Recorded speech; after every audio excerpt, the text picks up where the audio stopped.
So, the first parallel universe video that I did went really well. There's just something about parallel universes that you guys seem to really enjoy. Even if you don't believe they exist or that we can't pass between them, these stories from real people on Reddit are fascinating to hear and, of course, pretty creepy indeed. Here's some more amazing ones for you today. My name is Danny Burke and this is the top 10 scary parallel universe stories part 2. Starting off at number 10 now, we have The Being. We're starting off with a great one here. This Reddit user said, a lot of this story takes place a couple of years ago. However, the final part happened just a couple of nights ago, so I figured I should post it. This all sort of started 2 years ago. I was walking my puppy down to the beach after dinner. She splashed around in the water a bit, not very important to this story. What is important is when I was walking her back to my house, there was a man with the biggest smile on his face just walking down the sidewalk with over-exaggerated arm movements. As we passed, he politely said good evening to me. A couple of months later, I was in the car with my mom and sister. That same man was walking down the sidewalk and my sister pointed out his odd arm motion. Almost immediately, my mom told her to not make fun of him and that is just something he does. She then quickly said she's known him for a while. A couple of weeks ago, I was out jogging at night. Since it was late, I was very paranoid when I was out, so I was looking all around the whole time. For a couple of minutes, I was just staring ahead. There was no way I could have missed anything. Who else showed up almost out of thin air? That same exact man. There was something noticeably different. Everything about him had reversed. The once overjoyed man had an almost cartoonishly huge frown and was walking with the biggest slump. He passed by me without saying a single thing, which seemed odd just for politeness sake. I got home and immediately told both of my parents about the encounter. While attempting to explain the whole thing to my parents, my mom looked incredibly confused. She told me she had no idea who the man was, even after I reminded her about the car ride where he showed up. Finally, 2 days ago, I saw the man again. He was on the other side of the street from me. There was absolutely nowhere for him to go. But when I turned around, he was nowhere to be seen. This whole thing has me incredibly freaked out. I haven't even been jogging since the incident. I can't even explain the feeling I had the last 2 times I saw him. I just know I've never felt more disturbed in my life, and I have no idea why. Both times seeing the man at night, I felt shaken to my very core. If anyone has any theories, I would love to hear them. Next up at number 9 now, we have the husband glitch. They say that people and places can phase between parallel worlds, but can text messages. This story comes from Reddit user Aunt Masto, who said, I'm a newlywed. We'd been married less than a month when I woke up at 5:30 AM next to my husband's sleeping form and saw a notification on my phone. It was a text from him, Sam, with a love heart sent at midnight. Sam said, who is this? Now, I'm pretty sure that Sam was stretched out next to me, snoring away at midnight. I'm a light sleeper, and it's likely I would have woken if he hadn't got out of bed or turned on his phone. Still, stranger things have happened. I figured he was playing a weird joke on me or something. I decided to play along, so I wrote back, who is this? Seconds later, Sam replied, I asked you first. I could feel Sam pressed against my right side, warm and breathing regularly. I looked at his nightstand and confirmed his phone was still there, dark and silent. I said, seriously, who is this? Why are you coming up on my phone under one of my contacts' names? Sam said, what name am I under? I said,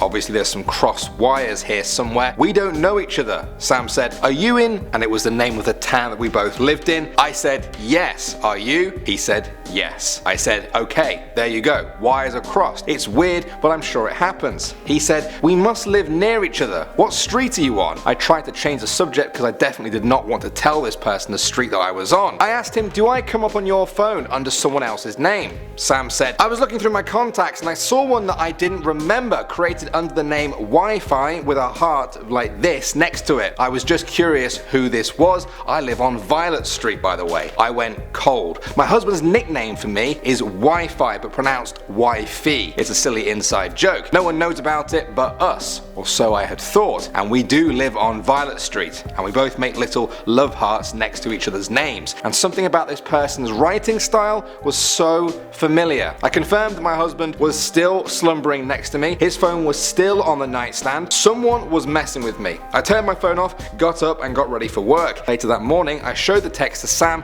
who was baffled. His phone had no messages on it. He texted me to test things out, and his message hi popped up right underneath the last message the other Sam had sent to me. That one weirds me out. Give me your theories, guys, please. Moving on to number 8 now, we have the closet. Have you guys ever seen someone that looks a lot like you? You probably think nothing of it, but sometimes it makes people really question their own reality. Reddit user Please Probe Me, nice name, said, I used to work at a dog rescue in the Midwest before moving home to the East Coast. It was a small rescue, about 10 employees max, and we were all tightly knit. Nobody there resembled me. I am exceptionally short and have different hair than anyone there, so it wasn't easy to mistake someone else for me or vice versa. The place was also haunted. We all heard a female voice yelling at us or singing near us when we were completely alone. Almost everyone saw apparitions or reflections when nobody was there, so this place was already full of some weird energy to begin with. Then it got weirder. During my last couple of months, co-workers started sending me odd texts. They would text me on my days off asking me why I was there and where I had just disappeared to. I would always reply that I wasn't there. While I was there, occasionally someone would jump at the sight of me and say something like, what the hell, you were just outside, I saw you through the window, or I just saw you in the storage room, how did you get here so fast? They couldn't understand how I'd gotten from point A to point B impossibly fast. Every time I would be baffled and explain that I wasn't where they thought I was before. A good example that I remember was this one. I was in the backyard. The only door in from there goes through the main adoption room, then exits on the other end about 50 feet away into a hallway containing a kitchen and some private meeting rooms. I walked in from outside and saw my co-worker coming into the room from the hallway. She looked at me and gasped. Then she opened the door behind her to the hallway. She explained that she had just seen me in the kitchen doing dishes, but when she opened the door, which lay about 6 feet beyond the kitchen door, there I was coming in from the outside. It was actually impossible. This is where we started to understand that something very strange was going on. We all sat around and talked about it, and it turned out almost everyone was seeing a phantom version of me. Every time they saw it, it was turned around and didn't interact with them. It would get into some strange places too. For example, someone watched me go into the closet holding the water tank and followed me, asking me some questions about work matters. As soon as they turned into the closet, I was gone. Now, I personally hadn't walked into that closet at all around that time, let alone on that day. My best guess is that I was in the middle of making a major life decision about either staying in this city at this job and taking a promotion or coming back to the East Coast. The decision was extremely stressful for me to make as I really loved that job. I'm surmising that my energy literally just split somehow and that a parallel version of me was hanging around there after I endured so much angst over staying or leaving. If I want to get super weird about it, I could say that maybe in another reality I decided to stay there, and maybe those two timelines were intersecting and glitching onto one another. They continued to see me after I moved home thousands of miles away. Moving on to number 7 now, we have the wise dog. They say that animals have a sixth sense. Perhaps that extends to parallel universes. Reddit user Great Larry Bird 33 said, I have a 10-month-old son, great kid, and is just starting to crawl and move around on his own. Tonight, before I put him to bed, he passed out on this big pillow in our living room after he'd had a bottle. I picked him up and put him in his crib in his room down the hall, then let the dog out and sat down to watch some TV before I brushed my teeth and went to bed. My dog walked down the hall to my bedroom to go to bed, and about an hour later I get up to turn the TV off and notice my son asleep facing away from me on the same pillow I picked him up from an hour before. I'm now thinking that given his skill level at walking and crawling, there is no way he was getting out of his crib, down the hall, and back there again. I chalked it up to me not paying attention. So I walked over, picked him up, slung him over my left shoulder, went over to the front window, shut that, and went back down the hall to go put him in bed. I opened the door to his room, turned the corner, and with the dim light from the nightlight, I noticed that he is now in his crib, rolled towards me, asleep. It took me about a second to put together what was happening. How did I have him on my shoulder and he was in bed at the same time? What felt like a millisecond later, I hear my dog kind of bark and whimper in a confused tone right behind me. Then I look to my left, bringing my arm down, and see that his stuffed animal monkey is in my arm. Now, I am as sure as anything in my life that I picked up my son and that I would have known the difference between a 25-pound kid and a 1-pound stuffed animal. Now, I've checked the carbon monoxide detectors, the windows were open, and I've only had a single beer tonight. Weirdest thing though is my big old black lab will not leave my son's room. I am really baffled. Wow, me too. Please give me your theories, guys. Next up at number 6 now, we have the vanishing road. Have you ever seen something disappear? I don't mean actually in front of your eyes, I mean it was there one day and the next it was just gone. Was that your poor memory? Maybe your eyes playing tricks on you? Reddit user Padjo95 has this story that might make you think it's something else. They said, I swear up and down that this actually happened. About 4 years ago, I lived in this fairly small fly speck of a town. At the time, I had lived there for about 12 years, so I knew my way around. Our house was about 1.5 miles away from the nearest neighbourhood. Our mom intentionally picked that house due to the lack of neighbours. It was tucked away on a back road with the woods surrounding it. Every now and again, I liked to take walks with my little brother, who at the time was about 13. We decided to do just that. We headed up the road and decided to try and find a new path or a new clearing that we hadn't discovered yet, when we noticed something a little shocking. Just off the road that led almost directly to the neighbourhood, there was a brand new paved road. Every road in that part of town was a gravel road, so seeing an out of place paved road was pretty unusual. We stared at it for a while and came to the conclusion that it must have been made within the last few days due to the modern but slow growth of the town. However, we had no explanation for how they did it so fast. We decided to explore it a bit. I remember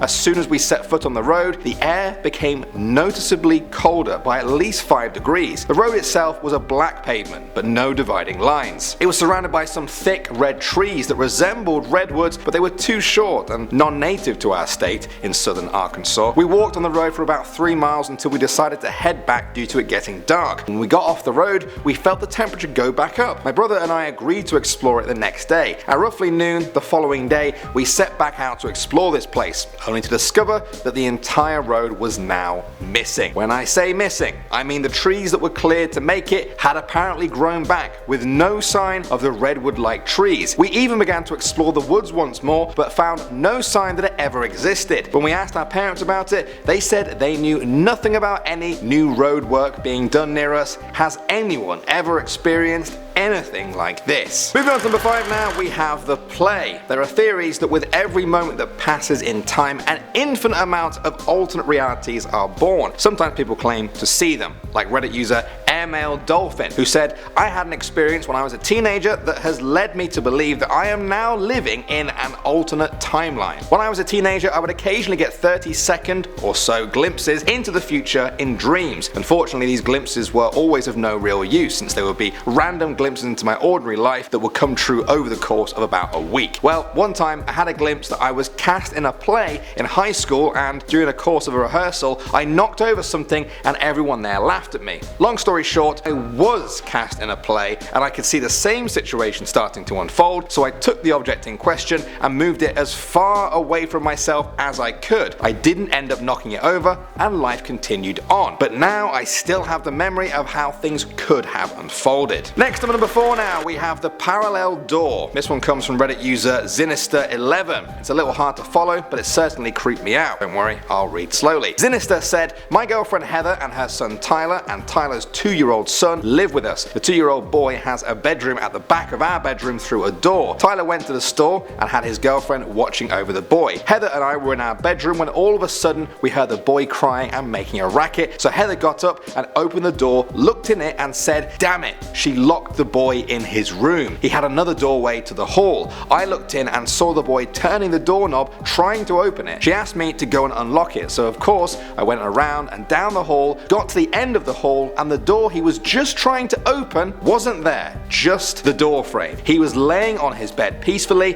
When we moved here, it didn't have a door. I was confused as hell, but walked back and told Heather it didn't have a door. It didn't make any sense, like a door was definitely there. I got the guts to ask Heather if she remembered anything about that door. She turned with wide eyes and said, yes, I do. He was pawing at the door. I remember it. It happened. I'll never forget. It must be our next timeline crossed over to ours, so essentially the door that the child was locked behind suddenly disappeared. What is going on there? Next up, number 3 now, we have the senses. This is a really weird one from Jimmy Soul on Reddit. It sparked a huge debate about what the explanation for this was. Let's just hear it first before we try and explain it ourselves. They said, while at a festival, a man walked up to me and stared me dead in the eyes. His irises were so dark that it was impossible for me to distinguish his pupils. He spoke and said, what was that? Do you see it? I suddenly saw saw a bright array of colours surrounding him, much like what I'd call an aura. Can you hear it? He said. The aura faded away, and I heard a bunch of high-pitched harmonic hums, resembling an ensemble of singing bowls. Then he said, perhaps you can smell it. The sound was no longer present, but I smelled an indescribable fragrance. This might be a stretch, but I thought it smelled like lavender. Then he said, or can you taste it? I experienced a taste in my mouth similar to that of a cough drop. My mind was blown. From what I experienced, this man was playing with my senses simply by looking at me and speaking. It was as if he had a special consciousness. I asked his name and he said, I have no name. He walked away and I never saw him again. Wow, okay guys, so that one was pretty weird. Some people laughed at this story and said that it was just dehydration, or maybe he was sleep deprived, or that the mystery man had hypnotized him. Others are convinced that this was a being from a parallel universe who was perhaps just as surprised that he could be seen as the storyteller was to see him. Moving on to number 2 now, we have Gavin. This is one that I could have put in a time traveling video or a parallel universe video, just see what you guys make of it. Reddit user Theus Eus said, now this happened when I was around 16 years old. I was a fairly normal kid, spent a bit too much time on the computer though, so I made a lot of friends with both nerdy kids and popular kids. It all starts when I met this nerdy kid who I'll call Gavin for the sake of the story. Gavin and I started becoming decent friends because of our interest in WoW. Gavin was a really socially awkward guy in real life, although he's a cool dude to talk to online. He's also a genius who has an IQ of around 180 as far as I remember. I did the same test that he did in school and got 103, so it's the real deal. Gavin and I came to each other's houses a lot after we became good friends. We would chill, play WoW, watch videos on YouTube, play chess, that sort of thing. He was a pretty cool guy, and soon enough he was one of my best friends. One day I decided to go over to his house uninvited. It might have been the wrong move, but I was a teenager at the time and I just thought we were really good friends, so it was cool. I knocked on his door and this older looking guy opened. He was around 40. He had a little bit of grey hair and a beard. Now at first I assumed this was Gavin's dad because they looked eerily similar, but then I remember that Gavin didn't live with his dad. I then assumed that he was a relative. I asked him if Gavin was home. He laughed and told me that he is Gavin. I found this a bit weird, but it could have been a coincidence, or Gavin was simply named after his uncle. I told him that I'm looking for a 16-year-old Gavin,